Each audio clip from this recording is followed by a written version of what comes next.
찬양 찬양 감사합니다. 설 명절 연휴를 맞아서 많은 성도들이 외지로 나가 있는 것 같아요.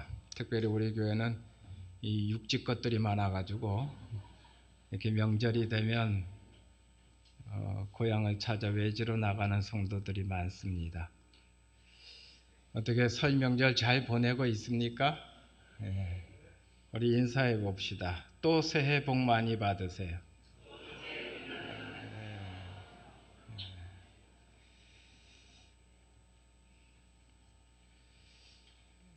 갓 결혼한 신혼부부 이야기인데요. 사위가 이제 결혼을 하고 첫 번째 명절을 맞이합니다. 그래서 처갓집의 장인어른에게 설 명절 전에 먼저 문안으로 문자를 보냈어요. 아버님, 설날이 얼마 남지 않았습니다. 명절에 뵙겠습니다 하고 문자를 보냈어요. 그리고 설날이 됐어요.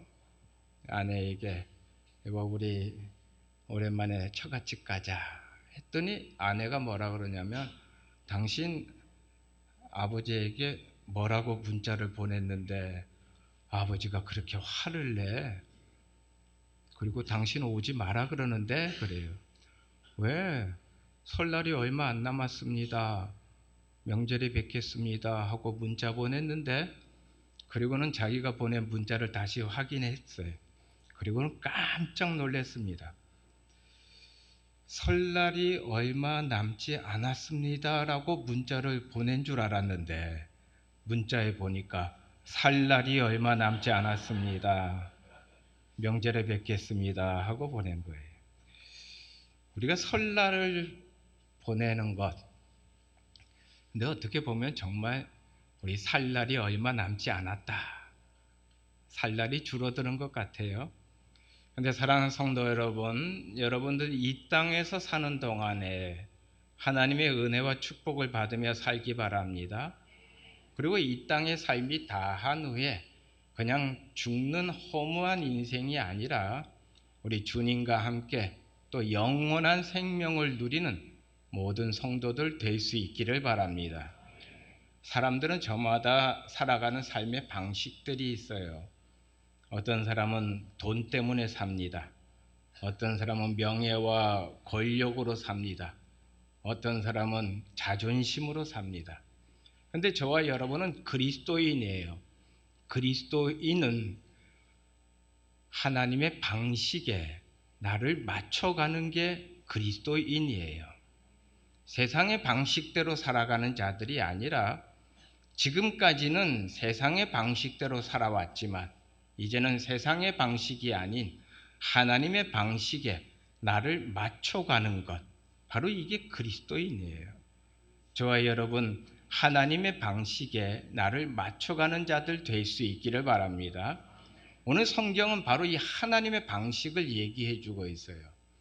오늘 본문 26절, 27절, 28절을 보면요. 두 가지를 계속 대비하고 있습니다. 미련한 자와 지혜 있는 자, 그리고 약한 자와 강한 자, 천하고 멸시받고 없는 자와 있는 자를 대비하고 있어요.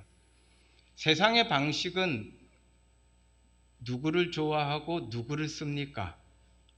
있는 자, 강한 자, 그리고 지혜 있는 자를 쓰려고 합니다.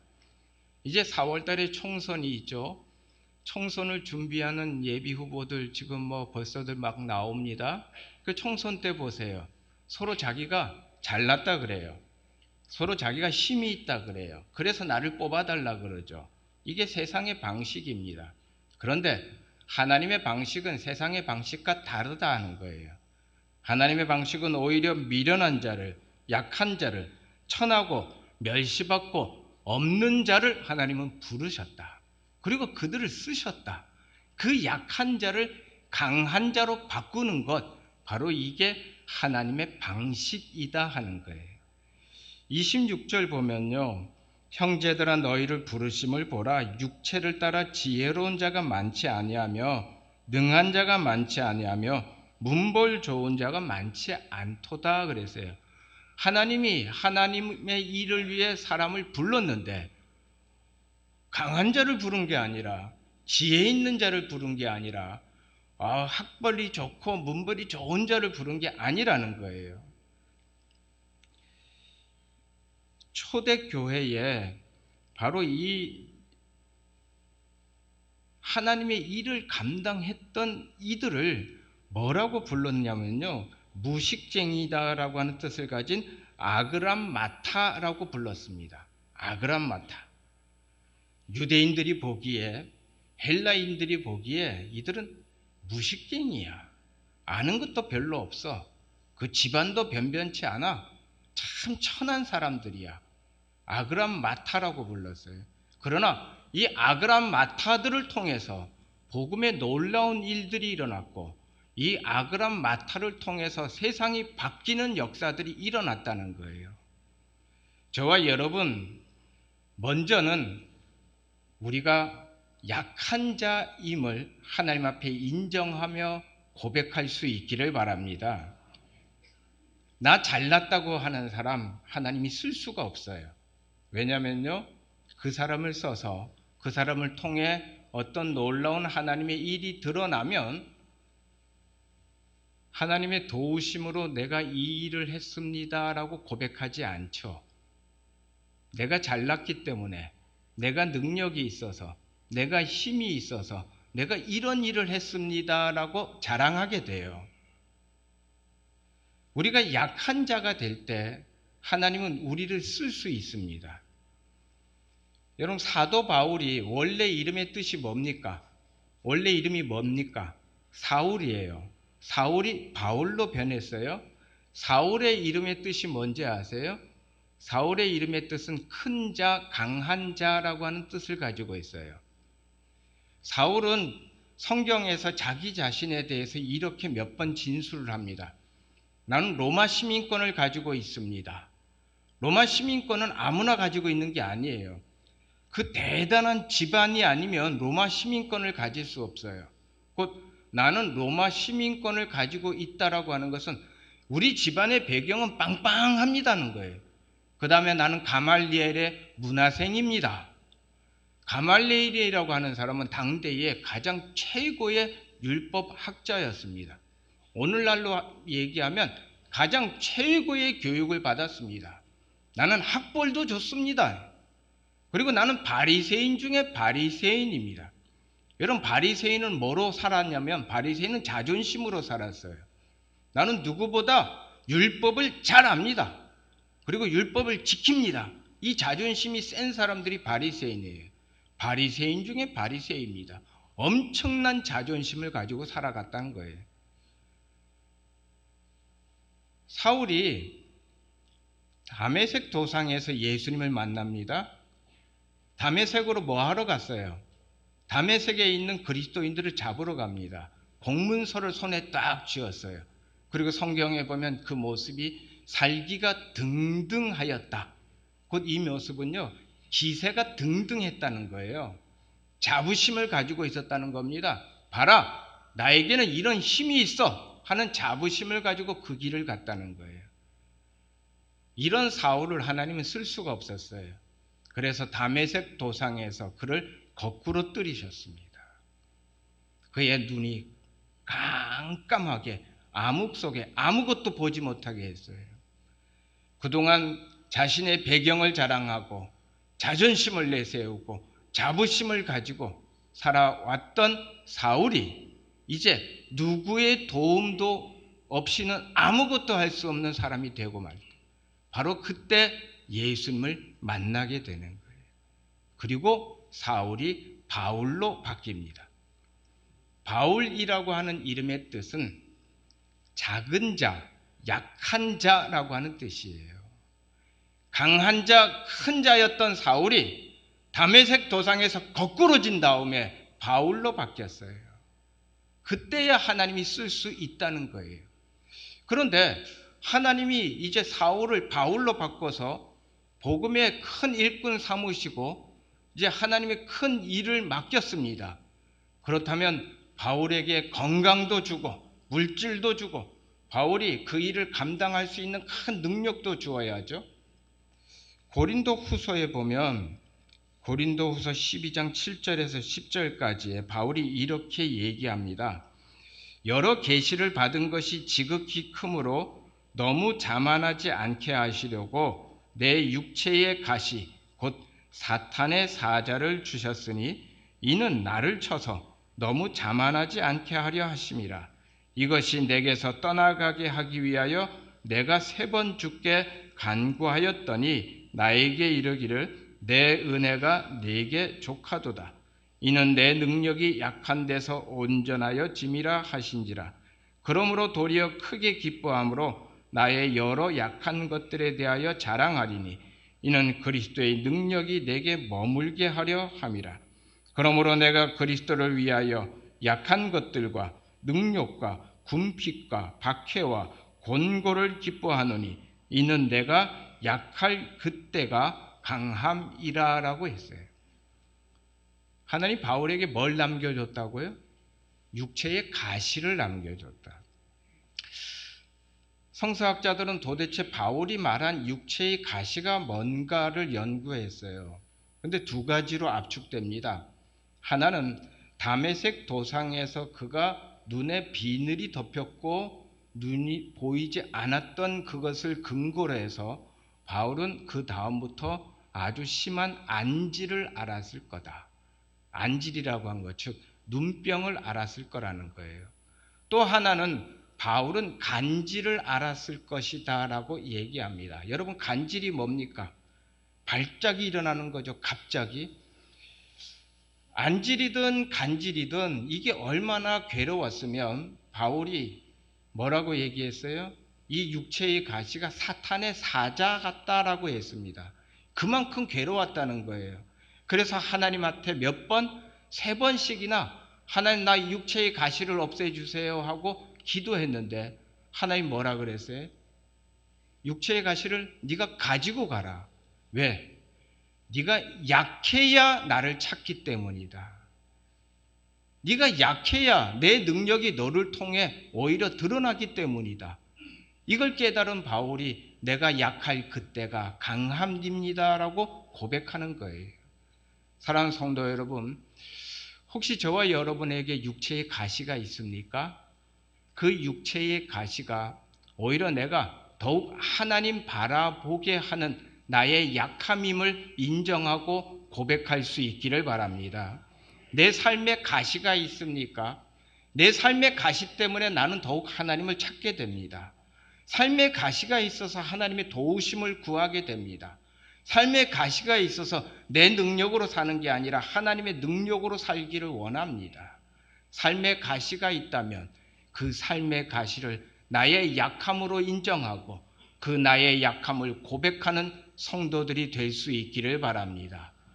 우리가 나의 약함을 인정하고 고백할 때 하나님의 능력이 우리 안에 임재하게 됩니다. 다윗이 골리앗을 무너뜨렸습니다. 여러분, 골리앗은요, 성경에 묘사된 것을 얘기하면 그 키가 3m가 넘어요.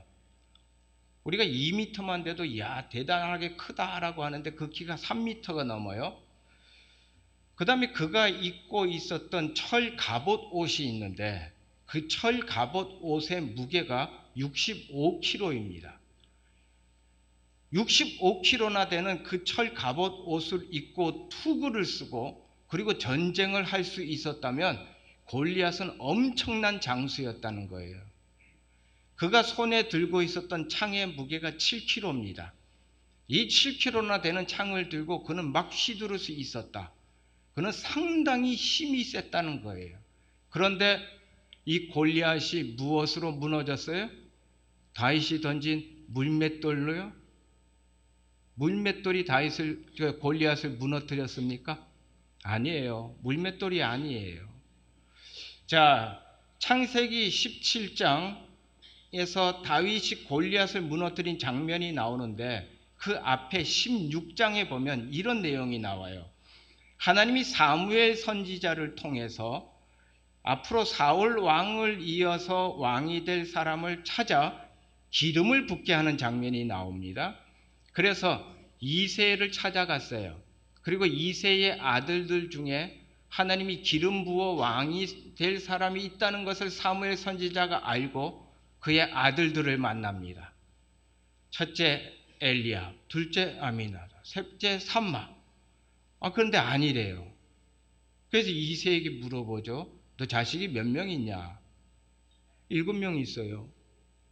그래서 하나 보는데 하나님 다 아니래요.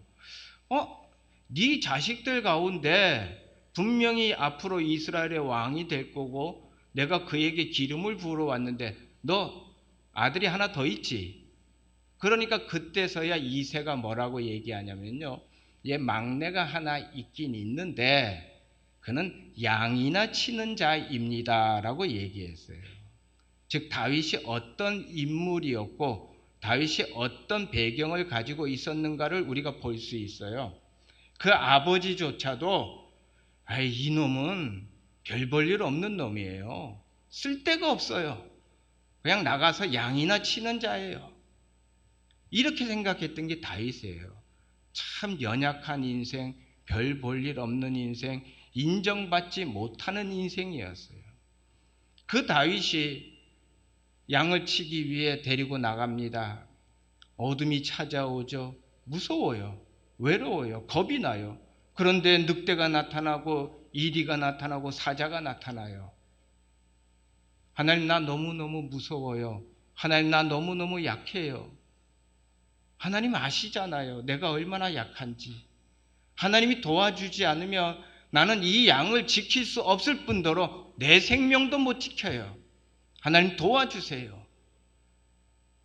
물맷돌이 무엇이냐? 물맷돌이 바로 그 약한 다윗이 하나님의 도우심을 경험했던 증거물이라는 거예요.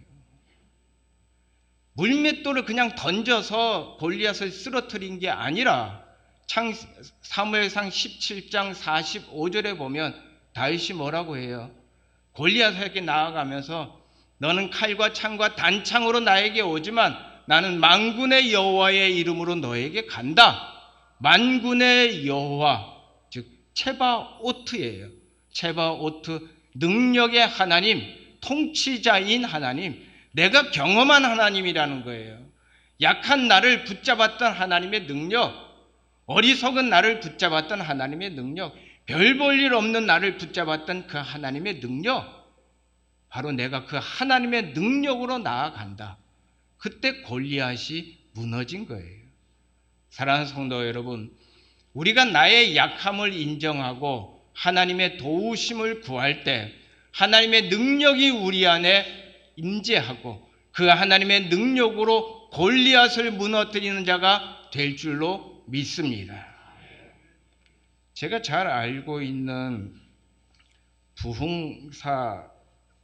부흥회에 큰 은혜를 끼치는 부흥사 목사님이 계신데요. 지금도 아주 왕성하게 모든 교회의 부흥회에서 큰 은혜의 말씀을 전하고 큰 감동을 주고 성도들에게 회복의 능력을 일으키는 귀한 목사님인데, 이 목사님이 처음 부흥회를 인도하러 다니던 초창기에 이런 일이 있었어요.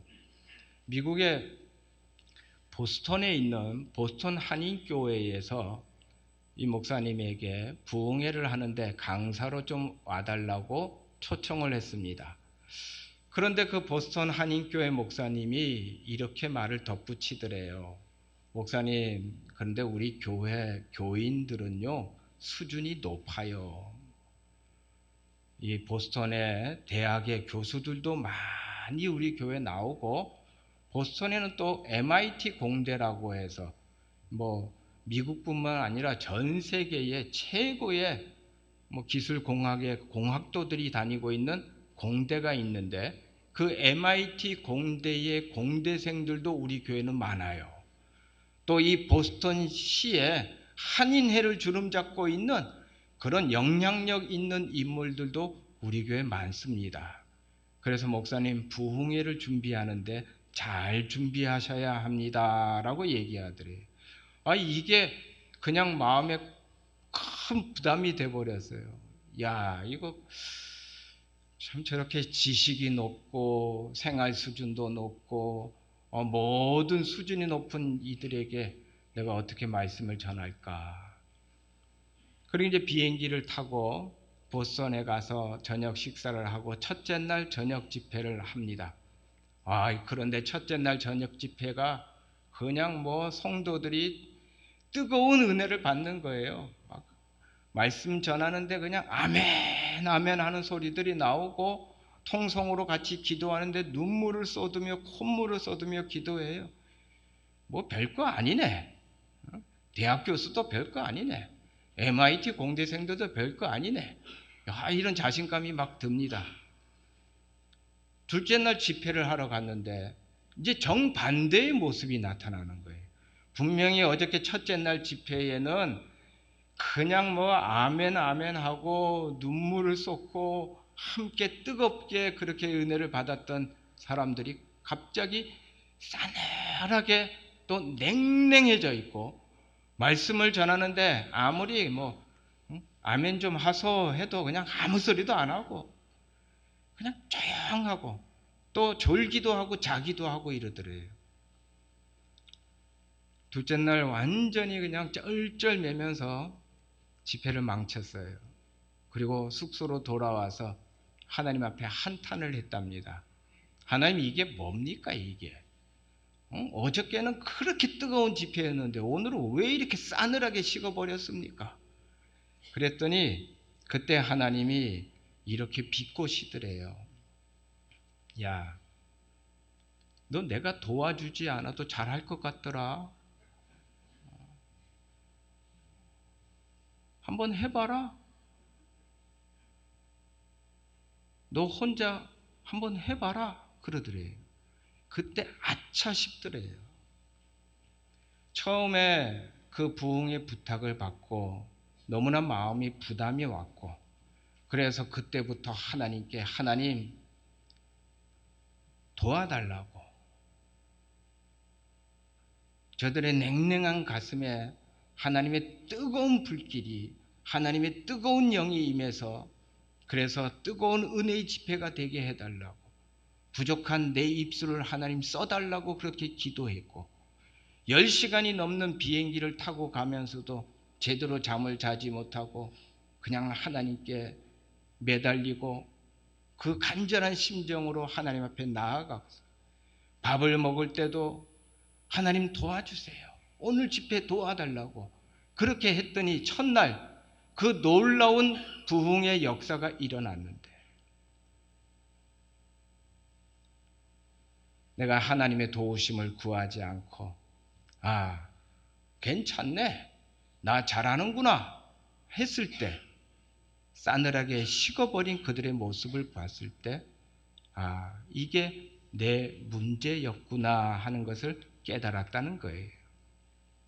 사랑하는 성도 여러분, 내가 약함을 인정하고 하나님의 도우심을 구할 때 하나님의 능력이 우리 안에 임재합니다.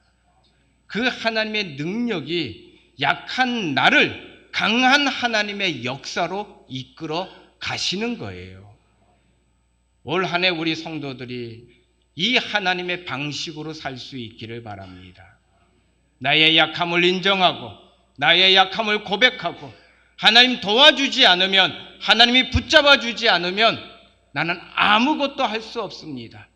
하나님의 능력이 나와 함께 할 때 약한 내가 하나님의 놀라운 일을 감당할 수 있습니다. 약한 나를 통해 하나님의 강한 역사가 드러납니다. 고백하며 그 믿음으로 나아가는 우리 모두가 될 수 있기를 바랍니다. 같이 기도합니다.